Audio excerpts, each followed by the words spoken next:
ಶ್ರೀ ಗುರುಭ್ಯೋ ನಮಃ. ಪ್ರೀತಿಯ ಎಲ್ಲ ವೀಕ್ಷಕರಿಗೂ ನಮಸ್ಕಾರ. ಮೊದಲನೆಯದಾಗಿ ನಮ್ಮ ದೇವರು ನಮ್ಮ ಜೊತೆ ಇದ್ದಾನೆ ಎನ್ನಲು ಸಿಗುವ ಸೂಚನೆಗಳು ಭಾಗ 1 ವಿಡಿಯೋಗೆ ನೀವು ನೀಡಿದ ಅಪಾರ ಪ್ರೀತಿ, ಆಶೀರ್ವಾದ ಮತ್ತು ಅದ್ಭುತ ಬೆಂಬಲಕ್ಕೆ ನನ್ನ ಹೃದಯಪೂರ್ವಕ ಧನ್ಯವಾದಗಳು. ಒಂದು ವೇಳೆ ನೀವು ಇನ್ನೂ ಆ ಭಾಗ 1 ವಿಡಿಯೋವನ್ನು ನೋಡಿಲ್ಲವೆಂದರೆ ಈ ವಿಡಿಯೋ ಮುಗಿದ ತಕ್ಷಣ ಖಂಡಿತವಾಗಿಯೂ ಒಮ್ಮೆ ನೋಡಿ ಹಾಗೂ ನಮ್ಮ ಈ ದೈವಿಕ ಸನಾತನ ಕುಟುಂಬದ ಭಾಗವಾಗಲು ಈಗಲೇ ನಮ್ಮ ಚಾನಲನ್ನು ಲೈಕ್ ಮಾಡಿ, ಶೇರ್ ಮಾಡಿ ಮತ್ತು ಸಬ್ಸ್ಕ್ರೈಬ್ ಮಾಡಿ. ಆಲ್ ಬೆಲ್ ಐಕನ್ ಕ್ಲಿಕ್ ಮಾಡಿ ನಮ್ಮನ್ನು ಬೆಂಬಲಿಸಿ. ಸ್ನೇಹಿತರೆ, ಭಾಗ 1ರಲ್ಲಿ ನಾವು ಮೊದಲ 3 ಶಕ್ತಿಶಾಲಿ ಸೂಚನೆಗಳ ಬಗ್ಗೆ ತಿಳಿದುಕೊಂಡೆವು. ಇಂದಿನ ಈ ಭಾಗ 2ರ ವಿಡಿಯೋದಲ್ಲಿ ಪ್ರತಿಯೊಬ್ಬರ ಜೀವನದಲ್ಲೂ ಭಗವಂತ ಸದಾ ಕಾವಲಿದ್ದಾನೆ ಎನ್ನುವುದನ್ನು ಸಾರುವ ಮಿಕ್ಕಿದ 4 ಅತ್ಯಂತ ಶ್ರೇಷ್ಠ ಹಾಗೂ ಮುಕ್ತಿ ನೀಡುವ ದೈವಿಕ ಸೂಚನೆಗಳ 4, 5, 6 ಮತ್ತು 7 ಬಗ್ಗೆ ಅತ್ಯಂತ ಆಳವಾಗಿ ತಿಳಿಯೋಣ. ಸೂಚನೆ 4: ಕಷ್ಟಗಳ ಮೂಲಕ ಸಿಗುವ ಮಹತ್ತರ ಪರಿವರ್ತನೆ. ದೇವರು ನಮ್ಮ ಜೊತೆ ಇದ್ದಾನೆ ಎಂದರೆ ನಮಗೆ ಜೀವನದಲ್ಲಿ ಕಷ್ಟಗಳೇ ಬರುವುದಿಲ್ಲ ಎಂದರ್ಥವಲ್ಲ. ಬದಲಾಗಿ ನಮಗೆ ಎದುರಾಗುವ ಪ್ರತಿಯೊಂದು ಸವಾಲು, ನೋವು ಮತ್ತು ಕಷ್ಟಗಳು ನಮ್ಮನ್ನು ನಾಶ ಮಾಡಲು ಬಂದವುಗಳಲ್ಲ, ನಮ್ಮನ್ನು ಪಕ್ವಗೊಳಿಸಲು ಮತ್ತು ಒಳಗಿನಿಂದ ಗಟ್ಟಿಗೊಳಿಸಲು ಬಂದವುಗಳು ಎನ್ನುವುದು ನಮಗೆ ಅರಿವಾಗಲು ತೊಡಗುತ್ತದೆ. ಸಾಮಾನ್ಯವಾಗಿ ಕಷ್ಟಗಳು ಬಂದಾಗ ನನಗೇಕೆ ಈ ಶಿಕ್ಷೆ ಭಗವಂತ ಎಂದು ರಗುವುದು ಮಾನವನ ಸಹಜ ಗುಣ. ಆದರೆ ಯಾವಾಗ ನಿಮ್ಮ ಮನಸ್ಸಿನಲ್ಲಿ ಆ ಕಷ್ಟದ ಪರಿಸ್ಥಿತಿಯ ಮೂಲಕ ದೇವರು ನನಗೆ ಏನೂ ಕಲಿಸಲು ಬಯಸುತ್ತಿದ್ದಾರೆ, ಇದರಿಂದ ನಾನು ಕಲಿಯಬೇಕಾದ ಪಾಠವೇನು ಎನ್ನುವ ಪ್ರಬುದ್ಧತೆ ಮೂಡುತ್ತದೆಯೋ ಅದು ಭಗವಂತ ನಿಮ್ಮ ಜೊತೆ ಇದ್ದಾನೆ ಎನ್ನುವುದರ ಸ್ಪಷ್ಟ ಸೂಚನೆ. ಚಿನ್ನವನ್ನು ಬೆಂಕಿಯಲ್ಲಿ ಕಾಯಿಸಿದಾಗ ಮಾತ್ರ ಅದು ಅಪರಂಜಿಯಾಗುತ್ತದೆ. ಹಾಗೆಯೇ ದೇವರು ತನ್ನ ಪ್ರೀತಿಯ ಭಕ್ತರನ್ನು ಕಷ್ಟಗಳೆಂಬ ಅಗ್ನಿ ಪರೀಕ್ಷೆಯ ಮೂಲಕ ಹಾದು ಹೋಗುವಂತೆ ಮಾಡಿ ಅವರೊಳಗಿನ ದುರ್ಬಲತೆಯನ್ನು ಹೊರಹಾಕಿ ಅತ್ಯಂತ ಶಕ್ತಿಶಾಲಿಯನ್ನಾಗಿ ಮಾಡುತ್ತಾನೆ. ನೋವಿನಿಂದ ನಲಿವಿನತ್ತ, ಸೋಲಿನಿಂದ ಜ್ಞಾನದತ್ತ ನಮ್ಮ ಮನಸ್ಥಿತಿ ಬದಲಾಗುತ್ತಿದೆ ಎಂದರೆ ದೇವರು ನಿಮ್ಮ ಕೈ ಹಿಡಿದು ನಿಮ್ಮನ್ನು ಬೆಳೆಸುತ್ತಿದ್ದಾನೆ ಎಂದರ್ಥ. ಸವಾಲುಗಳ ಮಧ್ಯೆಯೂ ನಿಮಗರಿವಿಲ್ಲದೆ ನಿಮ್ಮಲ್ಲಿ ಬೆಳೆಯುವ ತಾಳ್ಮೆ, ಧೈರ್ಯ ಮತ್ತು ಜ್ಞಾನವೇ ನಿಮ್ಮ ಜೊತೆ ದೈವಿಕ ಶಕ್ತಿ ಕೆಲಸ ಮಾಡುತ್ತಿದೆ ಎಂಬುದರ ಸಾಕ್ಷಿ. ಇನ್ನು ಸೂಚನೆ 5: ನಿಸರ್ಗ ಮತ್ತು ಸುತ್ತಮುತ್ತಲಿನ ಸತತ ಧನಾತ್ಮಕ ಸೂಚನೆಗಳು. ದೇವರು ತನ್ನ ಉಪಸ್ಥಿತಿಯನ್ನು ನಮಗೆ ತಿಳಿಸಲು ಈ ಸೃಷ್ಟಿ ಮತ್ತು ನಿಸರ್ಗವನ್ನು ಮಾಧ್ಯಮವನ್ನಾಗಿ ಬಳಸಿಕೊಳ್ಳುತ್ತಾನೆ.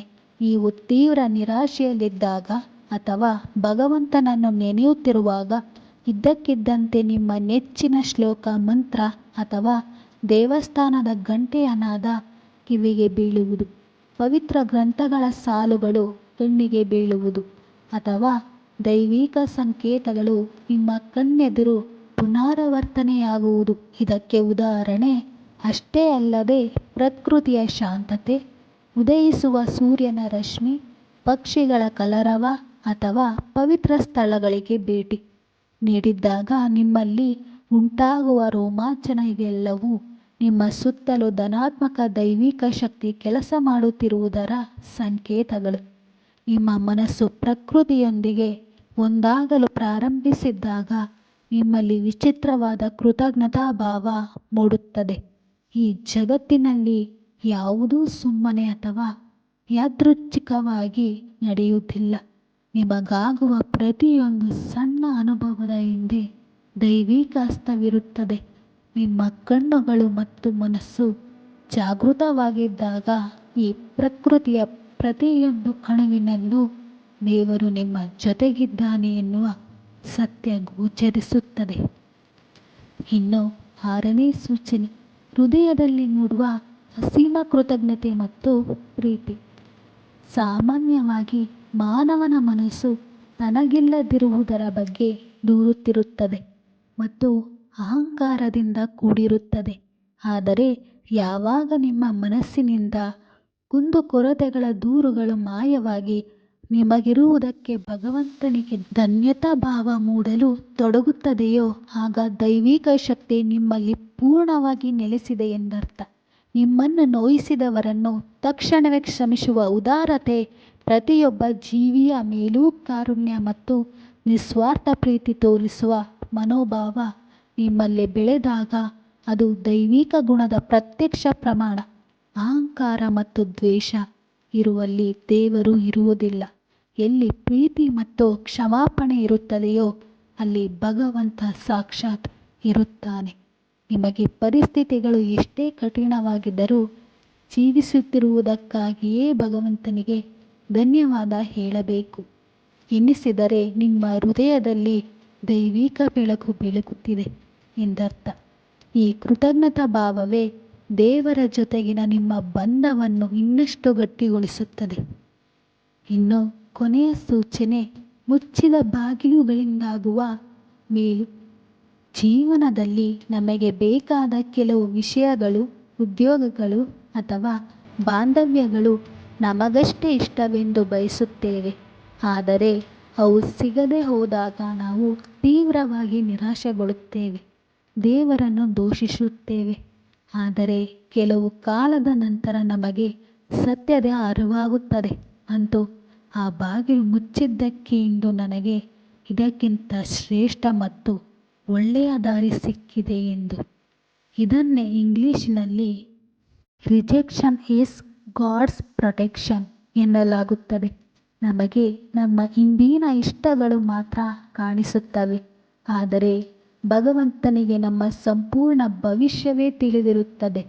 ನಮಗೆ ಯಾವುದೋ ಒಂದು ವಿಷಯ ಭವಿಷ್ಯದಲ್ಲಿ ಹಾನಿಕರವಾಗಿದ್ದರೆ ದೇವರು ಅದನ್ನು ಬಲವಂತವಾಗಿ ನಮ್ಮಿಂದ ದೂರ ಮಾಡುತ್ತಾನೆ. ನಿಮ್ಮ ಇಷ್ಟದಂತೆ ಕಾರ್ಯಗಳು ನಡೆಯದಿದ್ದರೂ ದೇವರೇ ನಿನ್ನ ಇಚ್ಛೆಯಂತೆ ನಡೆಯಲಿ, ನಿನ್ನ ನಿರ್ಧಾರದಲ್ಲಿ ನನಗೆ ಒಳಿತಿದೆ ಎಂದು ಶರಣಾಗುವ ಮನಸ್ಥಿತಿ ನಿಮಗಿದ್ದರೆ ದೇವರು ನಿಮ್ಮನ್ನು ಮಹತ್ತರವಾದ ಅಪಾಯದಿಂದ ರಕ್ಷಿಸಿ ಅತ್ಯುನ್ನತ ಹಾದಿಯಲ್ಲಿ ನಡೆಸುತ್ತಿದ್ದಾನೆ ಎನ್ನುವುದಕ್ಕೆ ಇದಕ್ಕಿಂತ ದೊಡ್ಡ ಸಾಕ್ಷಿ ಬೇಕಿಲ್ಲ. ಸ್ನೇಹಿತರೆ, ಭಾಗ 1 ಮತ್ತು ಭಾಗ 2ರಲ್ಲಿ ನಾವು ತಿಳಿದುಕೊಂಡ ಈ 7 ದೈವಿಕ ಸೂಚನೆಗಳನ್ನು ನೀವು ಅರ್ಥೈಸಿಕೊಂಡರೆ ಜೀವನದಲ್ಲಿ ಎಂಥದೇ ಕತ್ತಲೆ ಬಂದರೂ ನೀವು ಎಂದಿಗೂ ಅಂಜುವುದಿಲ್ಲ. ಬನ್ನಿ, ಇಂದಿನ ಈ ಜ್ಞಾನಕ್ಕಾಗಿ ಆ ಸರ್ವೇಶ್ವರನಿಗೆ ಕೋಟಿ ಕೋಟಿ ನಮನಗಳನ್ನು ಸಲ್ಲಿಸೋಣ.